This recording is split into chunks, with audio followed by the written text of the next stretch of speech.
Hey everyone, I'm Matt Friedman, Matt F. the Oracle. It's Thursday, October 29th, 2015, and it's time for another edition of the College Daily Slant, powered by Pro Football Focus and brought to you by DraftKings.com. This is the PFF radio show dedicated to college football and daily fantasy sports, and we have a great show coming up. With me is Wes Huber, the PFF Fantasy College Football lead writer. You can follow him on Twitter at PFF_Wes. And also joining us is Russell Clay, a contributor to PFF Fantasy, DraftKings Playbook, and Roto Grinders, and of course, the co-host of the PFF Dynasty Slant. He's on Twitter at Russell J. Clay. Russ, how's it going? Pretty awesome. I'm excited to talk about some college football. Yeah, it's going to be great. Fantastic show. And I can't believe how far along we are in the college football season. It is already week 9. We're in the final third of the regular season. There's so much action to cover, and we've got you covered at Pro Football Focus with all the college football content you can handle. And with the PFF Fantasy Gold Package, you can get it all for only $29.99. Now, with the end of the college football season in sight, we were starting to think a little bit about how some of the college players we use in DFS might transition to the NFL, what those guys might look like as NFL prospects. So last week we did a quick look at a few players of interest. This week we're going to dig in a little further and think about those college players who are good and who can maybe become NFL contributors, but who aren't likely to be drafted all that highly, let's say before the 4th round. So guys who could potentially become Tom Brady or Antonio Brown, Alfred Morris, and even Stephon Diggs, a 5th rounder this last year taken out of Maryland. So in the first half of the show, we're going to be looking at these potential hidden gems. And then, as always, we will close the show in the second half by looking at the plays of the week for DraftKings and FanDuel. So let's get into it. Russ, let's start with you. Who's a quarterback that you think is kind of in that 4th to 7th round range who has some actual potential of contributing in the NFL? I'm looking at Arkansas quarterback Brandon Allen. He's a senior this year.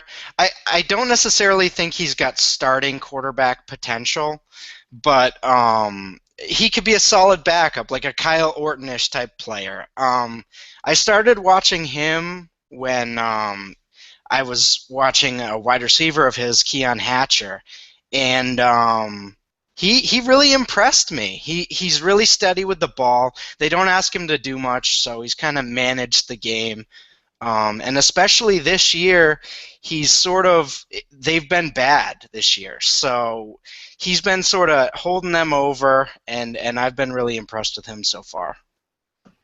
All right, Wes, any thoughts on that guy? And then who's your one quarterback, a lowly drafted guy that you think could potentially end up being a contributor?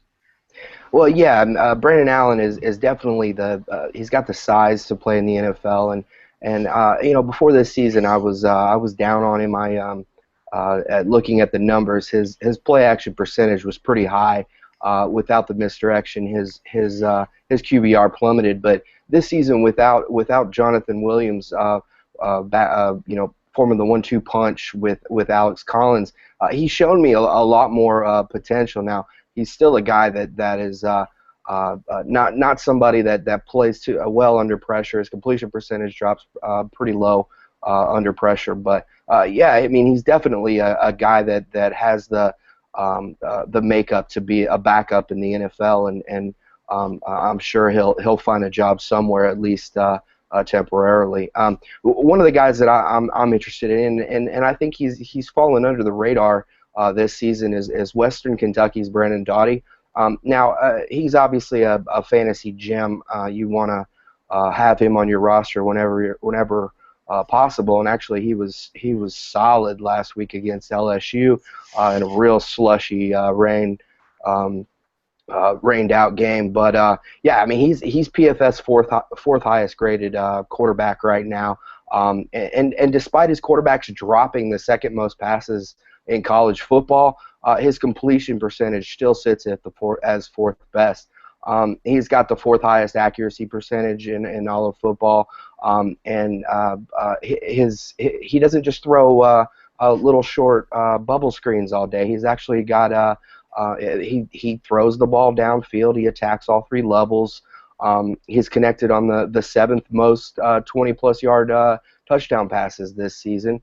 Yeah, and his completion percentage and accuracy percentage are at the top in the country. And and he's also got a quick release, and that's something I graded the LSU Western Kentucky game last week, and his release and his composure in the pocket is obvious. He's not flustered by SEC speed on defense, and he'll sit there and wait for the pressure, and he'll take the hit and release a decent throw. He's not a guy that just wings the ball downfield for defenders to make an easy interception.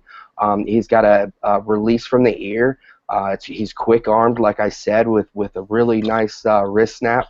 And you know, he's really tough. He's instinctive. He's a redshirt senior. He's a guy that has been through it, and I think he has potential to even start, but will likely be drafted late this coming season.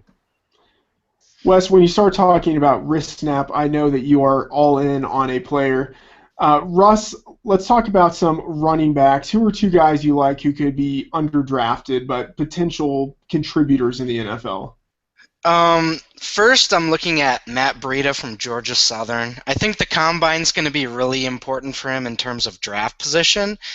But for his career, he has 270 carries and 2,438 rushing yards. So that's an even 9 yards per carry on his career. And I mean, as that sample size gets bigger, he continues to thrive. He's a one cut and go guy. I believe he has low 4.4 speed. Quality of competition is a question mark, and he sort of hasn't put up his best numbers against the better teams he's played. But that's more of a product of his offense. When they're overmatched, they pretty much can't do anything because they don't have a quarterback that really throws. So it's pretty amazing how proficient he's been on his touches, especially in that offense. So that's one of the guys. And Devon Johnson from Marshall, he's huge, 6'1", 244. He had 1,767 rushing yards last year, 17 touchdowns, and averaged 8.6 per carry. I wouldn't say he's Le'Veon Bell because he's clearly not, even if he does lose weight. But I think Le'Veon Bell sort of set a precedent that players who don't necessarily look athletic, if they can lose that weight, it might make their game a lot better. So while he's probably not a starter, I think he could definitely be a really solid running back if he lost 15 to 20 pounds. Yeah, I think he's going to become one of the members of the Zach Line Club, which is sad to say because I really like Devon Johnson, especially as a college player. I think it will be questionable to see how he translates to the NFL, but hopefully he gets a shot. I do kind of like seeing those big-bodied guys get a chance to rumble. Wes, who are two running backs that you like? Yeah, I hate to be the one to point the finger in the wrong direction here, but I'm not as high on Devin Johnson for the NFL. As far as his current position as a halfback, I think he fits better into an H-back or a tight end role that he originally played. His inability to get low on with his lateral movement, it really scares me, and it's obviously been a big problem this season. He's missed a lot of time this year and has been very unreliable, even playing within Conference USA. As far as talent, I totally agree with you guys, but I'm not so sure he can handle the pounding at running back. So we'll have to see there. Both of the guys that I pick to talk about here are guys that are not gonna outrun you. They're guys with 4.5 speed, but I think they will fit into an NFL program in the future. One of them is Kenneth Dixon at Louisiana Tech, 5'10", 212 pounds. He's a guy with a fire behind him. He has a willingness to run into compressed spaces and has zero hesitation to take on contact. He has a 112 elusive rating this year, and at 8th best in the country. He's breaking a tackle every 3.5 rushing attempts. He stays patient behind pulling guards, which is something that we're seeing a lot more these days, and used extensively in the NFL. And he waits for his fullbacks and blockers to set up his seams, and has enough quickness to break through. It's actually surprising with his speed. He has the third highest breakaway percentage this season. At 51.7% of his yardage on 15-plus yard runs, and despite 3 drops on 22 passing attempts this season, he's a solid contributor as a receiver as well, with a 1.62 yards per route run, which is very, very good for a running back. He will need to work on his pass protection, and that will delay his usage in the NFL. The other guy that will not need to work on his pass protection is Kenneth Farrow at Houston. 5'10", 218 pounds. I believe he's bigger than that now, but that's what we have him listed at. He's the number 25 graded overall back at PFF this year, after finishing 5th last year. But like I said, his pass protection is solid, one of his most promising traits. He holds PFF's 4th best blocking grade at the moment, and he's only allowed 1 quarterback pressure all season. He's got a very strong lower body. He can break through tackles. He's not afraid to finish with a run with significant contact, and that actually resulted in a concussion last week. But he's looking like he'll play this week. But when he does make contact, he falls forward. He's got a 54.6 elusive rating, but last season he was 16th best there, and it also I think broke around 52 tackles. So he's got nice bursts for his size and lack of speed out of cuts. That when a seam opens up, he is able to find the seam and break through, and is a threat to break off big runs. Of course, not as likely to finish due to the lack of speed. He's 8th in the nation with 49.8% of his yardage produced on 15-plus yard runs, and that kind of backs up that sentiment. My only worry with him is how much of his production in terms of rushing yards is based on what Greg Ward is doing. Clearly, it's not all that, but I do think there's a certain aspect of his game where that benefits, Yeah, no, I agree. I think Greg Ward Jr. is, in my opinion, one of the best quarterbacks in all of college football this year, and he makes everybody around him better. Right. There's no question that you're right there. And like we're talking, I'm not saying Farrow is going to be a 3rd round pick, a 4th round pick, but he is going to be a guy that's going to hang around on the roster due to his ability to do the small things. Right, and that's the things with the guys we're going over currently, Yeah. Yeah, Exactly. and one more consideration on this is, so there's also the question of, well, as you mentioned, how much of his production is due to Greg Ward Jr., but then on the flip side, how much of his production has he lost to Greg Ward Jr., siphoning off all of those touchdowns? So in the end, it might balance Probably out. somewhere in between. Yeah. Now, let's go to the wide receivers. Russ, who are 2 potential late-round guys that you like? Okay, so I talked about Brandon Allen, and because I initially watched him because of Keon Hatcher. He's 6'2", 210, and he's a very explosive player. He's got 17 career carries, and he's got 250 rushing yards on those carries. So 14.8 yards per carry. And this year, he never really had the production to back up sort of the big plays he would make every once in a while. But in his first 2 games this year, he had 106 receiving yards and 2 touchdowns, and then 92 receiving yards, and then he got hurt. So he's got a lot to prove in terms of building on small sample sizes, but I think he's a guy that has NFL skill and athleticism, and he just hasn't been able to put it together. So again, Cordero Patterson-ish type player. And the second guy is someone I was extremely high on heading into the year, Byron Marshall from Oregon. He made the transition from running back. He had 1,000 rushing yards in 2013 and transitioned that to 1,000 receiving yards in 2014. He's 5'10", 200. And what I love about him the most is that in that 2014 season, he gained on the receiving yards, but in terms of rushing, he got 50 carries, and he had a crazy yards per carry for that. And when you start to look at these slot receivers that transition to the NFL, well, they were all good at running in college. Wes Welker, Antonio Brown, Randall Cobb, Golden Tate, even Brandon Cooks. They were all dominant in the receiving game and the rushing game. So that 2014 season is a huge positive indicator to me for Byron Marshall. And now he's out for the season, so he's going to be a late round pick, kind of like Stephon Diggs. Yeah, that makes a lot of sense. Wes, who are two guys that you like as potential late round guys who can contribute in the future? Yeah, I like those picks, Russell, but I bet it hurts you to not be able to talk about Farrell Cooper and Laquan Treadwell. I know how much you love those guys. I love Yeah.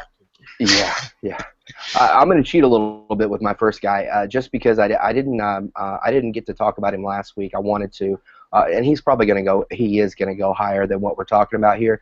But I'm going to talk about him anyway. Michael Thomas at Ohio State, 6'3", 210 pounds. I think his performance this season has been overlooked, for the most part, not by everybody, but for the most part.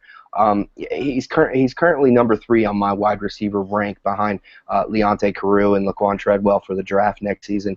And actually, he's currently 19th at wide receiver grade in the PFF system. He's got long legs. He's a reliable athlete that has the ability to one day become a potential number 1 wide receiver. Now, he's not there yet, but I think he has the tools to do that. His route running is a big key. He runs solid slants, crossers, speed outs, vertical routes. Whatever route he's asked to run, you're gonna get the best out of him, and he works on his craft, and you can really tell when he's on the field. He's a great professional. Actually, last week against Rutgers, he dropped only his second pass over the past 2 seasons, and he's collected 89 of 91 catchable targets over that time, which is almost Leonte Carroo-ish. And after last season, he allowed 3 of his intended targets to be intercepted. This season, 0. He ranks 5th in the nation in quarterback rating on intended targets. And think about this one for just a second. Over the last 2 years, he has seen 7 catchable passes thrown to him at 20-plus yards. He has 6 touchdowns. And has caught every one of those. Now, if that can be stretched out to the level seen by Corey Coleman, the guys that are filling up the headlines. I mean, we're talking about an explosive player here, and I'm extremely excited about him. And one other thing, even at wide receiver, his athleticism is such that he's missed a tackle on average once every 4.4 receptions, which is extremely high at the wide receiver position. He's just a beast. And the other guy I'm going to talk about is he fits the profile of our format. It's Tajay Sharp. Taj Sharp at Massachusetts, 6'4", 200 pounds. Obviously has a prototypical height for an outside NFL wide receiver. He's the 7th highest graded wide receiver this season, and really has surprised me with his play. He's averaging 10.6 receptions per game, and basically you can give some of the credit to Blake Fronapple, but Taj Sharp is basically carrying the entire Minutemen offense on his shoulders. He has very soft hands. He's able to snatch throws thrown in front of his frame or over either shoulder. He's collected 65 of 66 of his catchable targets this season. He's great on jump balls using that height and leaping ability. He has allowed 2 interceptions and has on his intended targets and has only scored 2 touchdowns. But that would likely the touchdowns would likely go way up in a vertical attack with his ability to high point the ball. He secured all 5 of his, and the proof of that, he secured all 5 of his 20-plus yard catchable targets this season. He's 59th in yards per route run, but I think that's again due to the lack of efficiency in the Minutemen offense. And one attribute that will definitely help him to hold a spot, at least on a practice squad, until he gets a shot on a roster. He's the kind of guy that is able to find soft spots in the defense when the quarterback is forced to scramble. He's the kind of guy that you look for, and you know that he's going to be working hard to try to find an opening in the zone, and that will be noticed by his quarterbacks. Quickly on Michael Thomas, that production in that offense, he's been steady, and that is a tough offense to be steady in the passing game. It is definitely. I mean, everybody on that in the passing offense is just starving for looks. Braxton Miller too, yeah. I mean, okay, look 2 weeks ago when they played Penn State. That was a great game, and it really pushed Ohio State back into the deserving of the #1 ranking. But you have to remember they only threw 16 passes in that game. It's a rushing based offense, and the playmakers are basically just begging for a touchdown throw to make their day worthy. So it's tough for him, but his work's being noticed. Mm-hmm. And Todd Sharp is a guy that is interesting, and it really wouldn't be surprising if he has a good combine. It wouldn't be surprising for a team to snag him maybe in the lower half of the 3rd round. I think he's a guy who is who, at least among like draft nicks, is getting good hype that could end up pushing him up into the top 100 picks. Now let's go to the tight end position. Russ, especially because we just love talking about tight end so much on the show. Tell let me us. just say I don't have one, so let's just go to Russ until he can give us his. Yeah, I think we're all on the same page with Tyler Higbee. You don't normally see tight end production in college, so when you see it, it's kind of like, okay, all right, I'm in on this guy. Obviously, it's a little inflated by the offense he's in, and we talked about Dowdy, and he's awesome. But he had 6 touchdowns in 6 games before he got hurt, and 50 yards or more in every game. So I kind of see him as a lower-end Jace Amaro, where he's not going to totally otherworldly athleticism beat you, but I think he can be a nice steady option for a quarterback, and if he can sort of find a role in an offense, I mean, maybe he could be the next Gary Barnidge. Gary Barnidge, that's very high praise right there.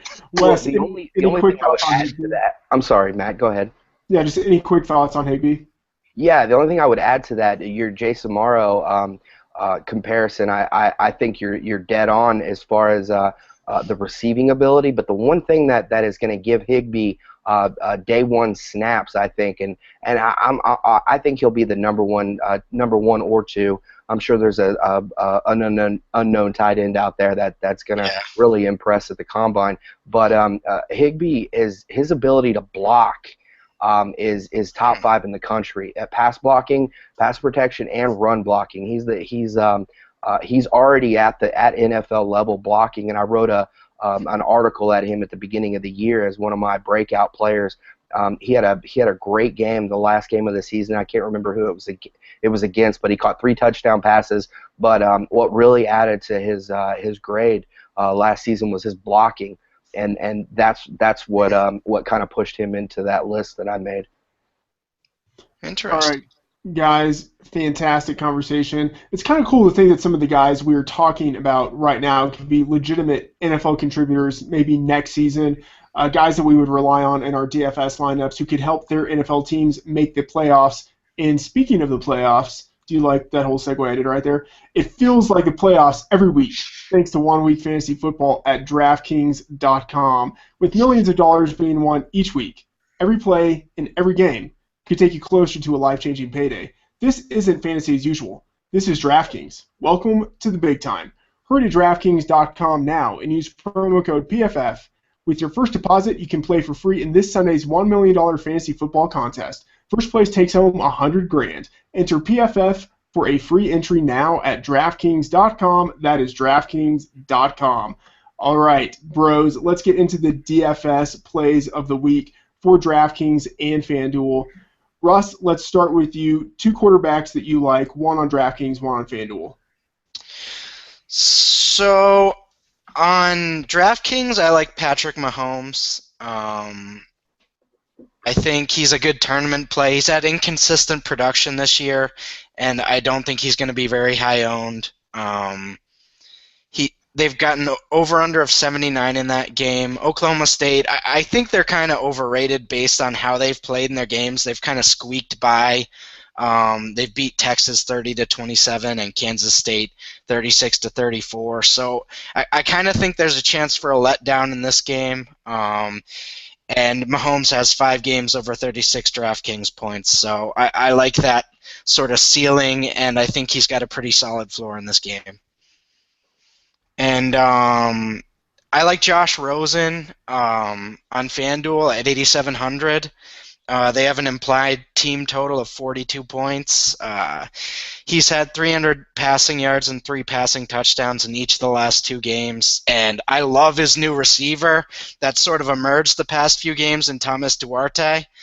He was great in a small sample size last year, and he's really taken the reins of that offense this year. So I don't see why this production wouldn't continue. Colorado gave up 41 points to Oregon, 48 to Arizona State, and 38 to Arizona. So I think this could be another bad defensive performance for them.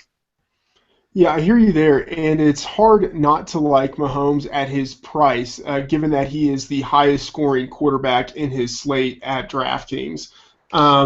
So, Wes, 2 quarterbacks that you like this week. Wow, taking some shots on my Cowboys. I'm gonna have to disagree with you there. I'll go into that in just a second. Sure. Yeah, the first pick that my DraftKings play. It leaves me a little sick to my stomach, honestly. I went back and forth here, and I'm trying to find some value for you. And who I went with was Maryland's Perry Hills. He comes in at $5,900, and they're going up against an Iowa defense that is pretty stout, but they do allow the 62nd most passing yards to opposing quarterbacks. But the thing about this is, basically with the running ability that Perry Hills provides, the floor is high enough that anything that he is able to accomplish through the air is completely chocolate icing. I mean, it's on top of whatever we're predicting. So if he can pull out 175 yards and a passing touchdown, we're talking a great day. You have to remember that even though the Maryland offense is absolutely horrible, Hills controls the offense, and he has the ability to freelance within their game plan. Over the last 3 games, and I was shocked as well, he's averaged 30.6 fantasy points per game, and that includes facing Ohio State and Penn State. So we're not just talking about going up against mid-majors here. We're talking top-level opponents.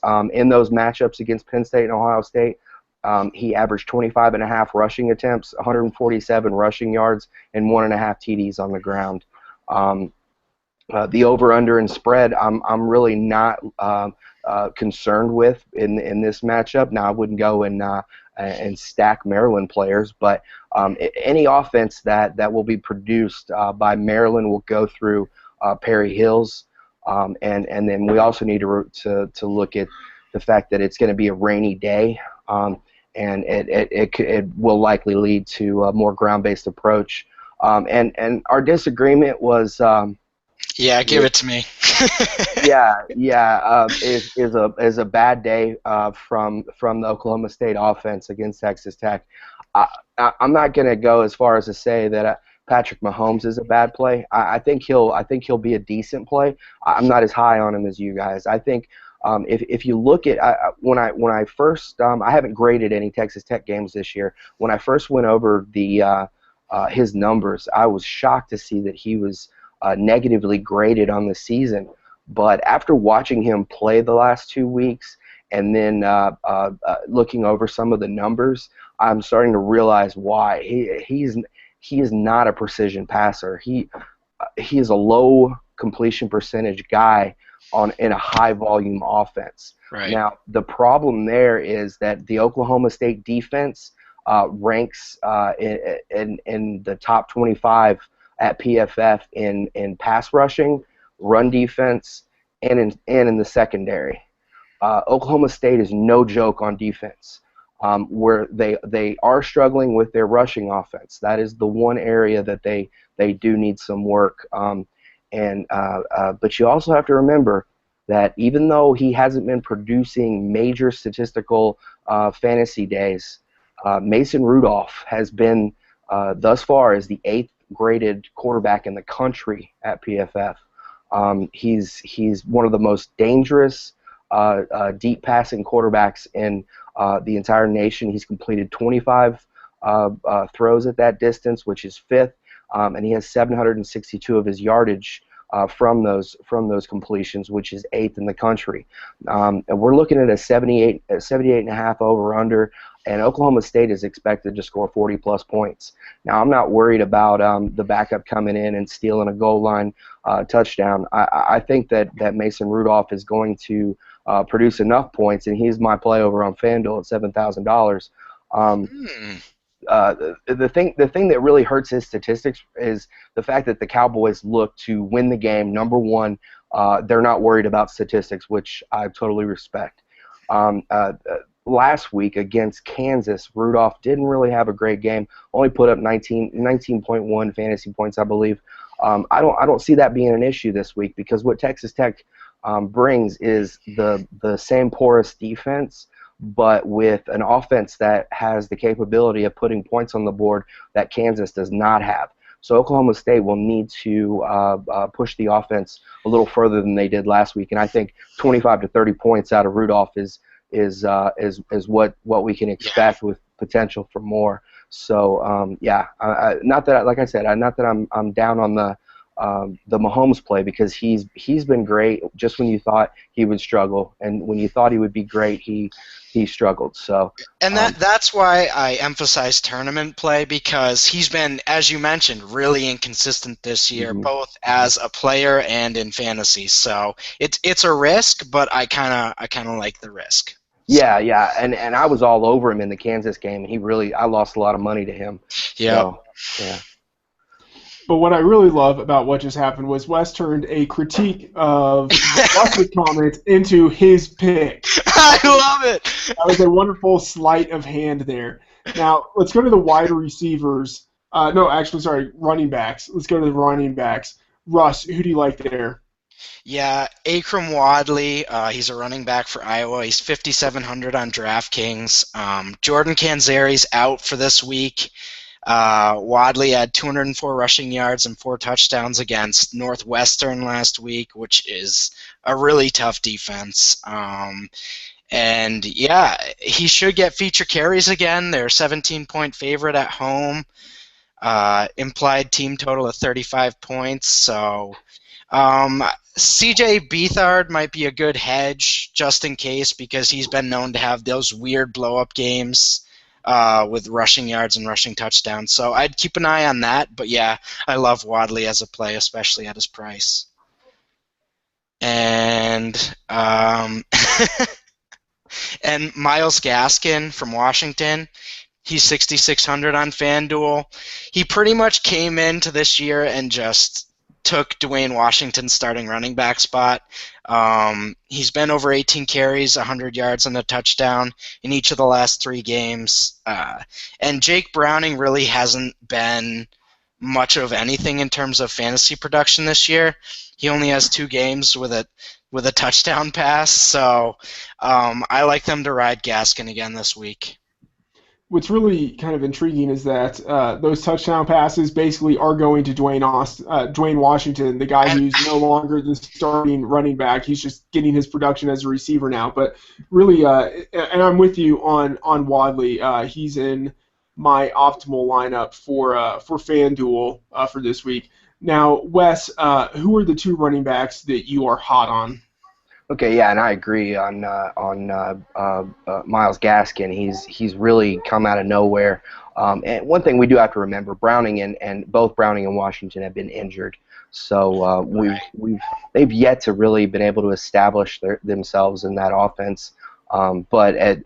That's taking nothing, absolutely nothing away from Miles Gaskin. He's a guy that I'm all over this week as well. The first guy that on DraftKings is one of Matt's. Homeboys, and that's Terrell Newby of Nebraska. Yeah, not a guy that I normally jump on. I'm not a big believer in that rushing offense, but uh, uh, and you know we're talking about a player that has produced 2 games of 30 plus fantasy points, which is I mean, that's money right there. But then absolutely nothing the rest of the season. Well, we can go ahead and add a third game approaching that point total against Purdue. He's going to go off this week, and if he doesn't, I'm going to look foolish. But I really think it's going to be a big day. Purdue's a bottom 25 run defense. They're allowing 200 yards on the ground, and they've given up 14 touchdowns to running backs. The Boilermakers are also bottom 25 in rushing yards per attempt allowed, allowing 4.8. Third down defense, so the Nebraska offense will be able to continue a lot of their drives, and their scoring defense is also bottom 25. Nebraska is a 9-point favorite on the road. There's also going to be rainy conditions in that game, so we're going to look at a game that is going to be one on the ground, and it's going to go through Newbie unless, of course, something changes and is not reported beforehand. But my second play over on FanDuel is a guy that I've obviously spoke about many times. I highlighted his accomplishments in the preseason. That's Jalen Hurd of Tennessee, $6,500 on FanDuel. He's going up against Kentucky, and when you consider that last week against Alabama he had 18 carries for 92 yards and a TD against a top 5 run defense that normally completely allows half of that yardage per game to many teams. The $6,500 price tag alone, it becomes reasonable. Kentucky is 77th in the country against the run, and that number is likely to fall further down now that they're playing a SEC competition rather than Louisiana Lafayette. No disrespect to them, but they're not capable of producing against SEC teams at this point. And Tennessee is projected to score around 34 points in this game. They're 9-point favorites. But yeah, getting back to Kentucky, I'm sorry, they're allowing 173 yards per game, 4.3 yards per attempt, and they've given up 15 touchdowns to running backs. So, and like I said, that's going to drop. That ranking will drop.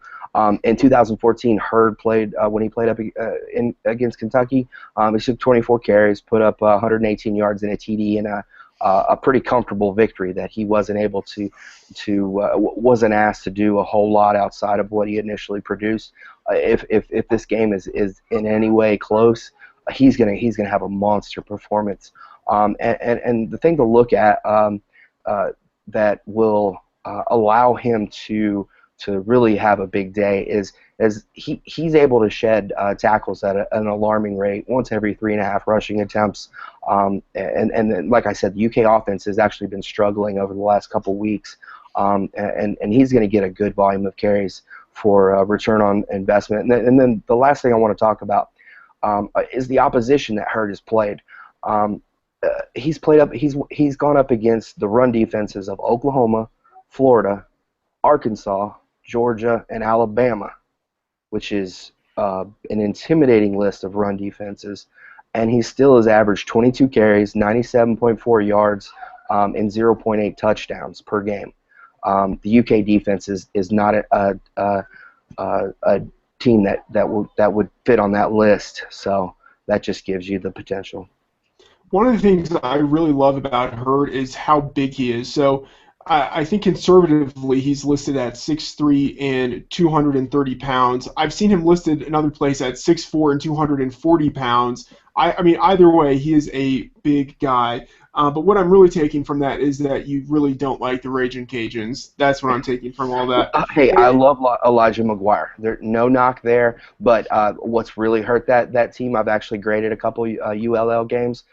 Their passing game. Now they do have Jalen Nixon under center now, and he's actually taken over. But prior to that, their offense was sputtering, and it hurt me to see Elijah McGuire playing in that group. You know, he's one of my guys. He was my number 2 running back in my preseason ranks. But yeah, it's painful for me to watch such a talented player, on such a bad team. But they're looking better with Jalen Nixon. Yeah, and I guess what I want to know is how did Terrell Newby become one of my guys? I mentioned him once on one show, and all of a sudden he's one of my guys. You were much more bullish on him right there than I've ever been. I have to poke at you, Matt. I've got to keep you involved in this discussion now that you're not making DFS picks. So I've had like five different Nebraska guys this year. It seems their passing game is all over the place. It's crazy. Yeah, it has been. Now, speaking of the passing game, let's get to the wide receivers. Russ, who are the 2 guys you like? Yeah, for DraftKings, I like Kenny Lawler at 5,700. He struggled the last 2 weeks against Utah and UCLA, but those are some really good defenses, so I'm not as worried about that. He already has 9 receiving touchdowns this year. I like Goff, especially in this matchup, and he scored over 25 DraftKings points in 4 of his 7 games already. So I like this over/under of 67, and I love his ball skills. So I like that spot a lot at his price. And Anthony Miller of Memphis for FanDuel, he's set 7,400.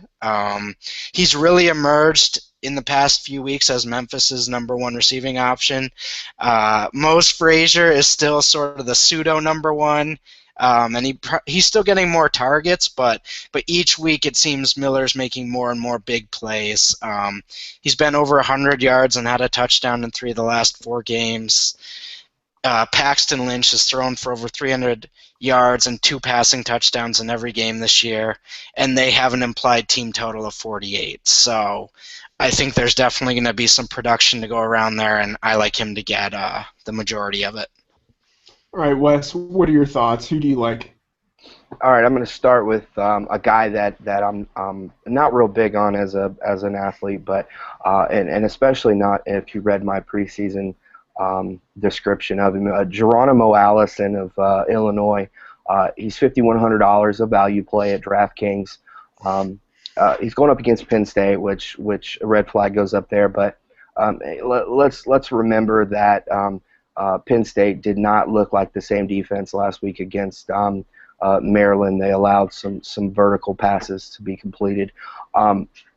Allison has actually seen the nation's most targets and the 4th most receptions over the last four weeks. I believe it's 60 targets over the last 4 weeks. He's averaged 24.4 fantasy points per game over that time, and that includes games against Wisconsin and Iowa. So that adds a little comfort to that matchup with Penn State. Penn State, like I said, they only allow 161 passing yards a game average on the season, but they gave up 225 passing yards to Perry Hills and his dynamic arm. So I'm not too intimidated. He's a possession type receiver. Now, he's not a guy that's going to take take a long throw to the house. Actually, on 8 catchable targets of 20+ yards, he's dropped 3. But he simply crushes the DraftKings full PPR format with his sheer volume of targets. And Penn State's a 4-point favorite at home, and the Illini will need to pass to try to change that. Over on FanDuel, and this is going against the whole Oklahoma State bus scenario. I'm going with James Washington, another value play at $5,400. Like I said, going up against Texas Tech. And basically the play is not again that I love the player, but that I'm trying to exploit the Texas Tech defense. They're surrendering the 14th most receiving yards, the 7th most points allowed, and they've allowed 17 touchdowns to opposing wide receivers on this season. We're again 78.5 over under, looking at 40 points plus for Oklahoma State. Washington has 2 games over 100 yards in 2 of his last 3, and even if we account for a 2-catch, 30-yard day against West Virginia 2 weeks ago, he's averaged 19.1 fantasy points per game over the last 3 games, and that's more than enough for a $5,400 salary. All right, now let's go to the tight ends, really the crown of the DFS, or the jewel of the DFS crown. On FanDuel, Russ, who's the guy that you want? Yeah, I'm looking at Wisconsin sort of tight end fullbacky thing. Troy Fumagalli. He's 3,500. He's had 4 more receptions in each of the last 3 games. They lost another receiver. Robert Wheelwright is out this week, and they haven't really established the run this year, so they've kind of had to throw the ball more. So I do like him this week. I expect him to be sort of a high floor for that 3,500. I think he's a good shot to hit value. All right, Wes, who's your guy? All right, I mean, I've got to ask for props for my call last week. What about Bucky Hodges? What about that call at $2,000? 100 plus yards and 3 touchdowns. How awesome was that? But at the same time, I feel like I owe any listener of this program for my horrible tight end picks this season. And for that reason, I am not going to go too deep here. I'm going to stay at the top, and I'm going to go with in the evening slate. I'm going to go with Stanford tight end Austin Hooper going up against Washington State. And Matt knows how absolute fond I have, the warm place in my heart for selecting tight ends. But yeah, I'm sticking with the chalk. Yeah, the Stanford Cardinal offense is one of the hottest in the nation. Who would have guessed that Kevin Hogan would be the accurate passer that he's? I mean, he's definitely a name that we could add to the NFL draft discussion. His stock has risen as much as anybody not named the Memphis' quarterback Paxton Lynch. Yeah, these are the 2 guys that have just emerged this season as significant NFL talents.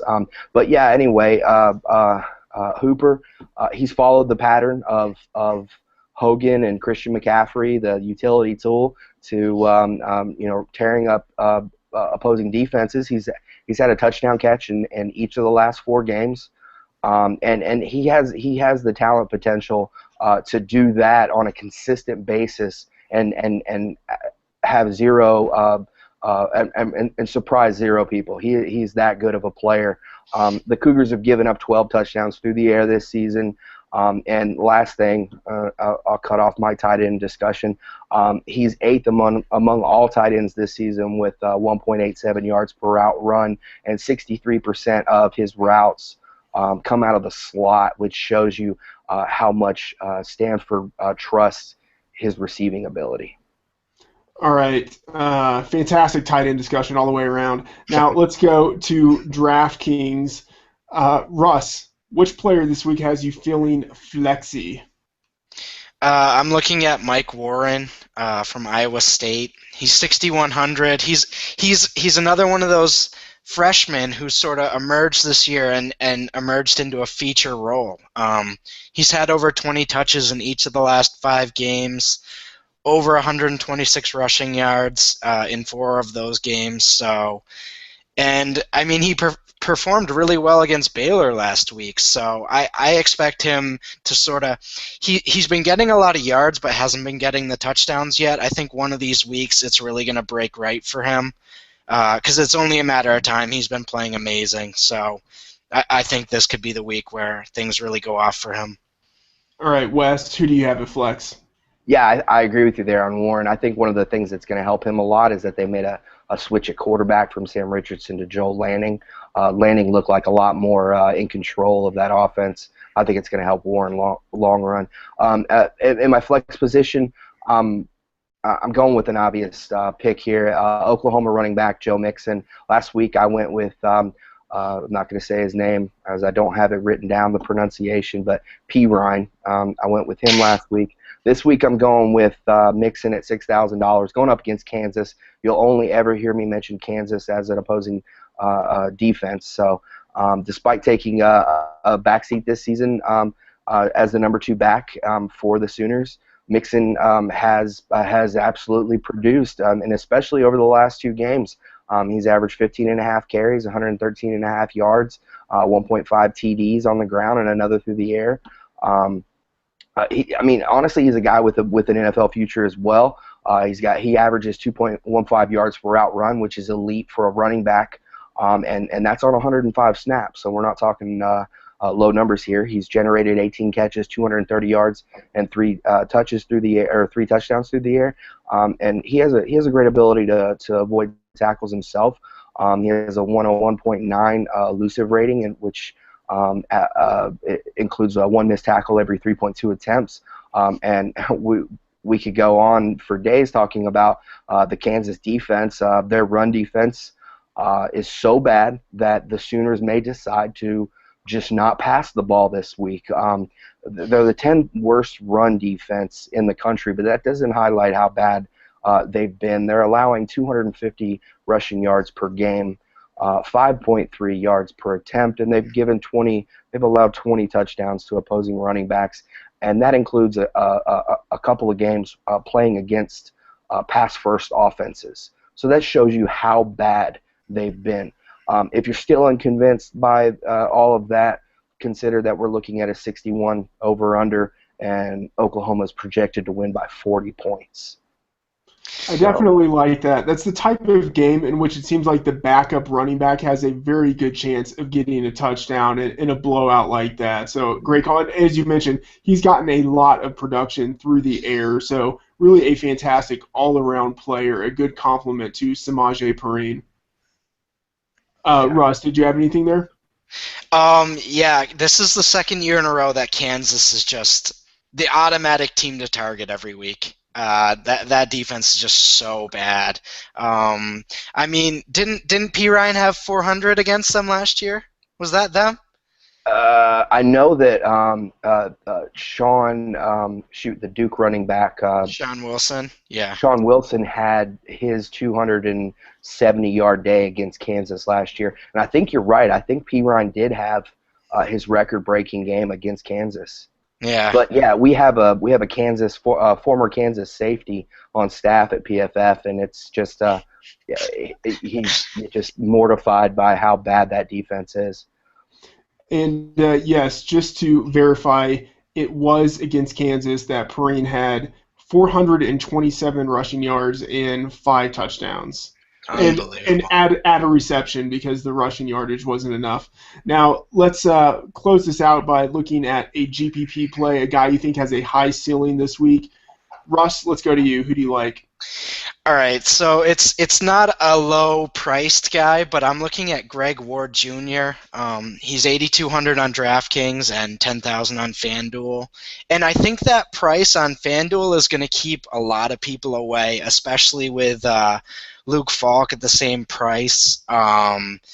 He had his first down week of the year last week, so he only had 24 points, and Kenneth Farrow vultured 3 of those rushing touchdowns. And Kenneth Farrow is a good player, and he's a nice hedge pretty much every week on Ward. But I think this week it sort of gets back to the regular production. And, even against Louisville, he had 2 touchdowns and 98 rushing yards. So I think he's pretty much matchup proof, just things didn't go his way last week. He's only 8,200 on DraftKings, so I really like him. Yeah, he has a ceiling almost as high as any other quarterback in the country. Now, Wes, who do you like?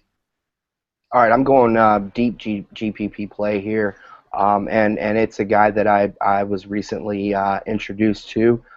grading a game. I graded the Hawaii one of the Hawaii games actually against New Mexico, which you really can't take a whole lot out of anything on the ground, but through the air, New Mexico is not so bad. And Dylan Collie of Hawaii really showed me some skills. A possession receiver and somebody that is definitely going to be a name to remember whenever Hawaii is listed within the slates. Over the last 2 games, he's taken 7 receptions per game and has averaged 19.8 fantasy points per game. And honestly, if the Hawaii passing offense is to do anything through the air or possibly reach the end zone, Kali will be the guy based on the high volume of targets he receives. And Air Force has allowed 11 touchdowns through the air despite being a surprisingly good defense. And I think Kali is a great play at $3,600 and somebody to consider when you get short on cash. All right, great stuff, guys. Russell, thank you so much for being on the show. Everyone be sure to follow him on Twitter at Russell J. Clay. You can read his work at PFF Fantasy, DraftKings Playbook, and Roto Grinders. And, of course, you can listen to him on the PFF Dynasty Slant, where he brings the Dynasty knowledge. And that will do it for this edition of the College Daily Slant. Be sure to tune in next episode for our DraftKings and FanDuel Week 10 plays. You can catch us on PFF Radio, subscribe to the show on iTunes, listen to the show on Stitcher and Blog Talk Radio, and watch the show on YouTube and the Fantasy Sports Network. For Wes Huber on Twitter at PFF_Wes, I'm Matt Friedman, Matt F. the Oracle. Thanks for tuning in.